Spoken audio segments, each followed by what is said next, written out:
무안에 군공항이 만약에 추가된다면 뭐 민간 항공이 뭐 공항에 들어오는 거야 뭐 100% 찬성일 거고, 군공항 시설이 들어갈 경우에 이제 물리적인 부지 문제나 이런 건 없는 거고, 다만 주민 수용성이 문제라는 거죠. 주민들이 반대한다. 그렇습니다. 그리고 광주처럼 예. 제가 알기로는 광주처럼 그냥 기존 지금 무안공항 갈줄에다 얹힌 게 아니라 새로 이렇게 만든 활주를 추가로 설치해야 되겠죠. 당연히. 그러니까 당연히 이제 면적, 그 공항 면적이 넓어지는 거고, 그렇습니다.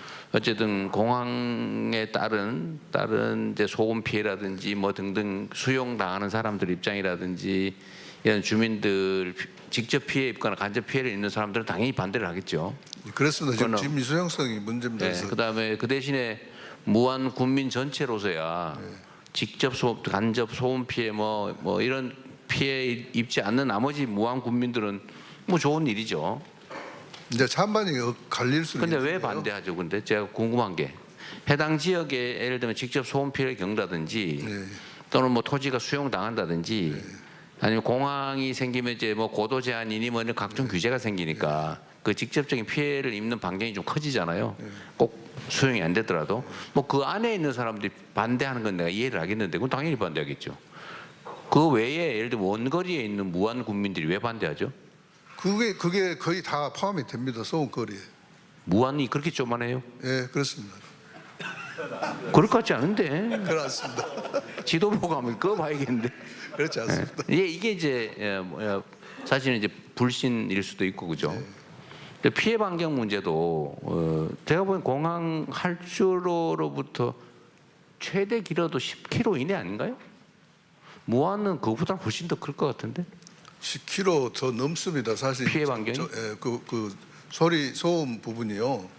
우리가 상상을 초월할 정도. 아니 저도 공항 근처에 살아봐서 성남공항이라고 꽤 유명한 공항이 저도 저기 뭐 공항 이전 운동 뭐 고도 제한 완화 운동 이런 걸 꽤 오래 해봐서 거기 이제 우리 무안군이 그쪽 공교롭게도 이렇게 축산 밀집 지역입니다. 축사. 네, 축산 밀집 그러니까 지역이고. 그래서 소음이나 이런 뭐 직접 피해를 입는 지역하고 어쨌든 그 활주로 기준으로 뭐 고도 제한 규제 지역이라는 게 직접 피해 지역이죠.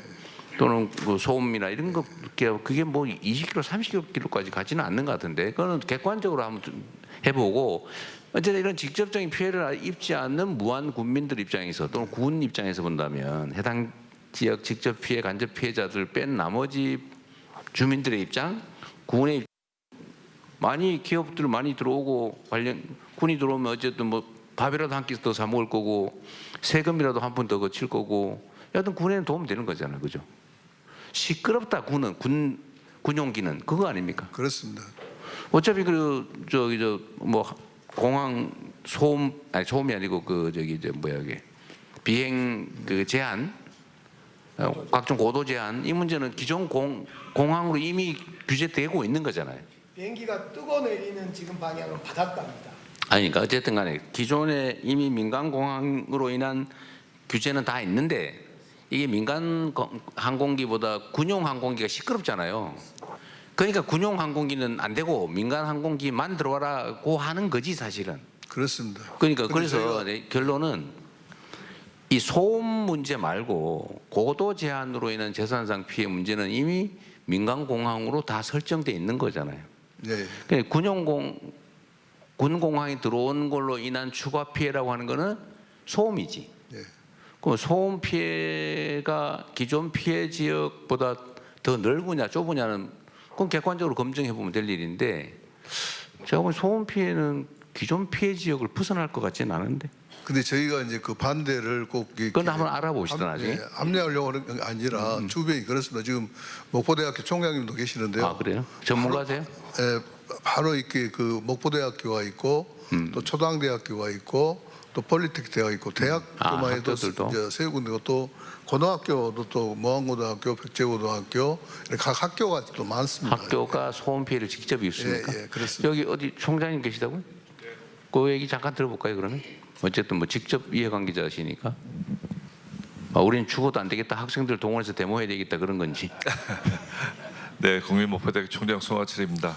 멀리까지 광주 전남 제일 먼저 찾아주셔서 감사드리고요. 공공항 문제 이전에 관련해 가지고는 우리 대통령께서 직접 이렇게 나서서 해결의 실마리를 이렇게 찾아주시는 것을 정말 감사드립니다. 저희들 같은 경우에는 무안 공항에서 직선거리로 한 15km 정도 떨어져 있는 것 같은데. 그래요. 그래서 저희는 이제 번교가 지금 그쪽 고도 제한 피해 지역은 아니고. 그건 아닙니다. 네. 그래서 저희들이 실제 당해보지는 않았기 때문에 그게 어느 정도 소음 피해가 날지 뭐 이 부분에 대해서는 정확히 제가 말씀드리기가 좀 어렵고요. 비행기 이제 민간 항공기 소음은 들려요? 그건 안 들립니다. 안 들리죠? 네네. 그게 안 들릴 정도면 거의 없어요. 네. 그래서 이제 활주로 방향이라든가 시뮬레이션 이착륙 해봐야지. 방향이라든가 네. 뭐 이런 쪽도 다 신경을 쓰겠다라고 하는데 아마 그것은 군에서 충분한 데이터가 축적이 돼 있지 않을까 하는 생각을 가지고 있습니다. 우리가 지금 목포대고 비행기는 이렇게 뜨니까 목포대와 그래. 이것도 객관적으로 시뮬레이션 해보면 돼. 말씀하자 하세요. 네. 네네. 그래서 이제 저희들은 직접 경험해 본 바는 없어서 그런데 만약에 이제 항로가 그 위로 훈련 항로가 이제 학교 위로 설정될 일은 없겠지만 그렇다면 몇 피해가 가셔야 될 수도 있는데 그런 부분들은 설계상 문제라든가 이런 쪽에서 회피가 가능한 건 아니냐. 다만 이제 우리 군수님 입장에서는 교육기관이니까 그렇죠. 이제 그러한 우려를 하시는 것은 당연한 거라고 생각을 합니다. 네, 군수님이야 모든 가능성을 다 예측을 해야 되니까. 네. 일단 이게 전투기도 이제 뜰 때 이제 많이 시끄럽고 이제 착륙할 때 별로 아닌 것 같더라고요. 네. 어쨌든 알겠습니다. 소음 피해 어쨌든 이런 것도 객관적으로 우리가 검증을 한번 해봐야 될 것 같아요. 네, 지금 여기서 오늘 결판될 건 아니니까. 마이크 있으면 좀 드리세요. 자유롭게 말씀하십시오. 중요한 일이니까. 저희들이 소음 피해와 관련해서는 하도 광주가 당해보니까 그런 피해를 무안했다 또 고통을 줄 수 없다라는 생각하에 항로 문제라든가 여러 가지를 볼 때 민가는 없는, 물론 축사는 많습니다. 근데 축사야 이제 당연히 보상은 충분히 해야죠. 충분히 보상하고 이전할 수 있는 건 하고, 그런데 소음 피해는 저희들이 토론회도 직접 하고 그랬는데 소음 피해 문제는 어째 없을 수가 있겠습니까마는 지금 광주가 겪고 있는 도심 한가운데 느낌은 아니니까 바로 바다로 뜬다거나 이런 문제가 있어서 그 문제는 과학적으로 학술적으로 검토해야 될 문제입니다만은 그 점은 없진 않겠으나 심하지 않을 거다 이런 생각을 해봅니다. 심하지 않더라도 사실은 이제 저도 옮겨오는 지역 입장에서는 대통령님 저도 안 심하더라도 없는 것보다 있는 게 싫은 거고 안 오는 거 좋으니까 당연히 반대하죠. 그런 것도 예를 들면 이제 무한 군수님이 들으시면 섭섭할 수 있어요. 거의 없을 거다. 있다는 얘기거든. 아니 있다는 걸 부정하지 않습니다. 어쨌든 말씀하십시오. 예, 저한테 자꾸 이제 광주 편만 든다 하니까 정말 말하기가 어려워요.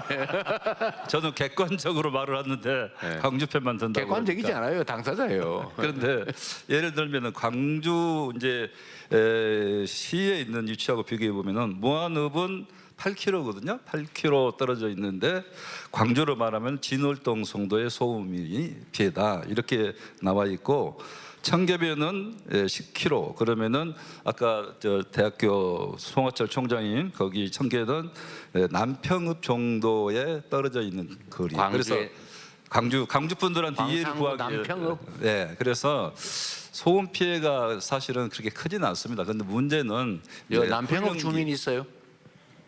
어디? 좀 시끄러워요. 어때요? 예? 시끄러워요? 예? 별로 안 시끄러워요. 편드는 거 아니죠? 아니야, 우리 이걸로 결판될 건 아니니까 편하게. 남평읍이 몇 킬로 떨어져 있다고요? 10km. 시끄럽진 10km. 않습니다. 10km. 남평읍은 괜찮다. 아까 또 예를 10km. 8km 했던데 어디? 8km. 무안읍은 8km 떨어져 있는 아니. 광주 진월동. 광주시는 그럼 8km면 어디쯤에 해당돼요? 진월동입니다. 그게. 진월동 주민 있으세요? 진월 어떠세요, 저? 진월동 주민입니다. 잘 안 들립니다. 진월동은 안 들린다. 맞아요? 저 뒤에도 손 드시면 되는데 진월동 주민 진월동에서 비행기 소리 잘 안 들립니다. 잘 안 들린다는 네. 들린다는 얘기인데 거의 안 들립니다. 거의 또 들린다는 얘기지. 안 들립니다. 안 들립니다. 이거 확실히 광주 주민들이라서 약간 들린다는 얘기 같아요 보니까. 저 뒤에 그 아까 진월동은 어떤 진월동도 동해 거리에 따라 다르겠죠. 좀 어떠세요? 중간에 산이 있기 때문에 아, 진월동은 산이 있기 때문에 지금 무안 저는 제가 진월동 주민인데요. 그걸 산술적으로 기जान으로 계산하거나 하면 안 그런 건 된다. 안 맞습니다. 산이 있기 때문에. 산이 있기 때문에 그게 커버가 될 수 있는 부분이 있어서 양심적으로 말씀드리면 그거는 비교가 안 된다. 이렇게 말씀드린 게 맞을 것 같습니다. 객관적이시네. 제가 생각할 때는 이제 이런 부분이 있어서 서로 그 지형에 따라 다를 수도 있고 여러 가지 그렇죠. 있잖아요. 그래서 그런데 한번 객관적으로 우리 무안하고 우리 강주시 같이 참여, 국방부도 같이 참여해서 비슷한 여건에 있는 지역들, 예를 들면 광주 공항도 있지만은 다른 군공항이 있는 네, 지역들. 가서 실제가 재보면 돼요. 한번 재보고 전투기 중에 한번 제일 시끄러운 체험을 거, 해보고 제일 시끄러운 기준을 이렇게 해서 재보면 되죠. 객관적으로 이것을 좀 이렇게 말할 수 있도록 그러니까 나중에 했으면 좋겠다. 그러니까 이런 것도 다 불신의 원인인데 사실은 이제 객관적 데이터라도 피해 예상 지역 주민들은 안 믿는 거거든요. 그래서 대통령님 네. 남학의 경우에도 어떤 이야기가 나오고 있느냐? 저는 지금 객관적으로 이야기하고 있습니다. 남학 주민들 중에서 객관적이지 않다니까요. 남학에도 소음 피해가 있어서 아파트 가격이 떨어진다 이렇게 이야기하고 있기 때문에 이제 이런 부분이 상당히 반대에 여러 가지 그 빌미가 되고 네. 있는데 저는 이런 부분은 객관성에 의해서는 우리가 검증해 볼 필요가 있다. 그렇죠. 네, 이렇게 생각하는 거죠. 그러니까 그런 것들은 사실은 그런 장난 같은 얘기들이 있는데 서울역 동그랗게 되는 그 돔 있잖아요. 돔 중간에 무슨 그림이 있는지 아세요? 태극기다, 무궁화다. 어떤 거 맞습니까? 모르죠? 근데 그거 가지고 맨날 싸운대. 태극기다, 무궁화다. 진짜 뭔가요? 아무도 모르지. 가서 보지 않은 사람은. 가보면 돼요. 그건 논쟁할 필요 없이 그런 거는. 자, 많이 정리가 된 것 같아요. 자, 뭐 저는 대체적인 입장은 제가 확인을 했고 또 여러분이 원하시는 것은 이제 불신이라고 하는 게 있으니까 저는 이제 국가 단위에서 제가 책임을 지는 게 맞다고 생각해요. 그래서 정부에서 이걸 주관을 좀 하도록 하겠습니다. 아까 전남에서 제안해 주신 대로 그러니까 전남, 광주, 당사자인 무안 그리고 국방부 또 아까 기재부가 해야 된다 그랬어요? 재정 지원 문제 때문에 제가 지원한다고 했으니까 해야 되겠지요. 그럼 기재부까지 해서 그 대통령실에서 TF팀을 만들고요. 최대한 빨리 속도 있게 실제 조사도 좀 하고 이 주민들도 좀 참여시키든지 외부 전문가도 좀 하고 해가지고 TF팀을 만들도록 하시고요. 대통령 국토부도 민간공항 문제도 같이 결정. 그리고 국토부도 같이 하라고 하시죠. 국토부까지 그러면 6자 TF를 구성하고 이걸 대통령실에 누가 관할을 해야지 그럼? 어느? 김용범 실장 저기는 경제 쪽 담당이라 되게 바쁠 텐데. 어쨌든 그 나중에 안보실도 잘 안 어울리는데.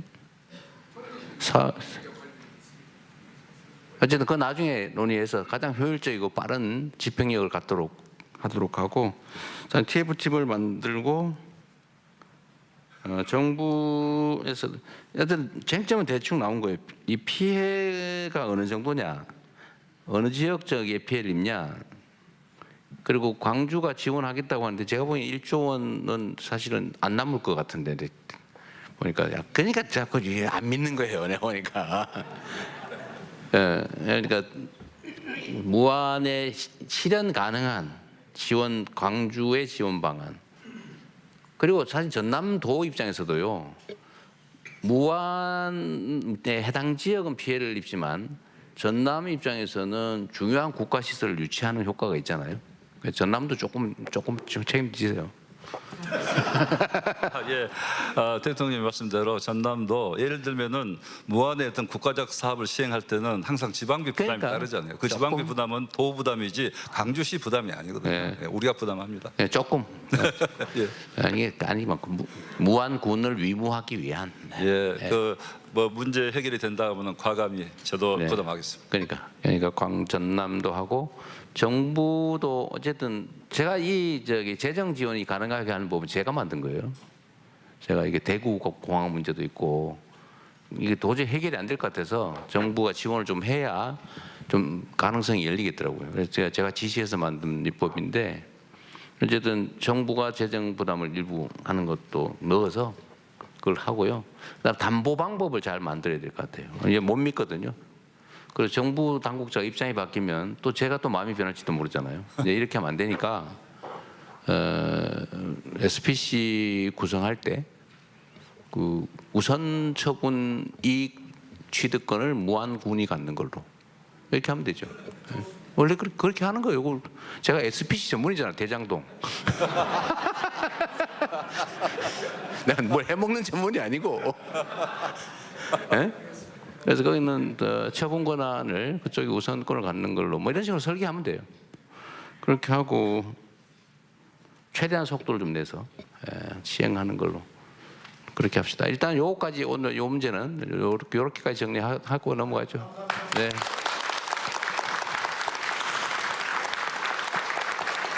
네.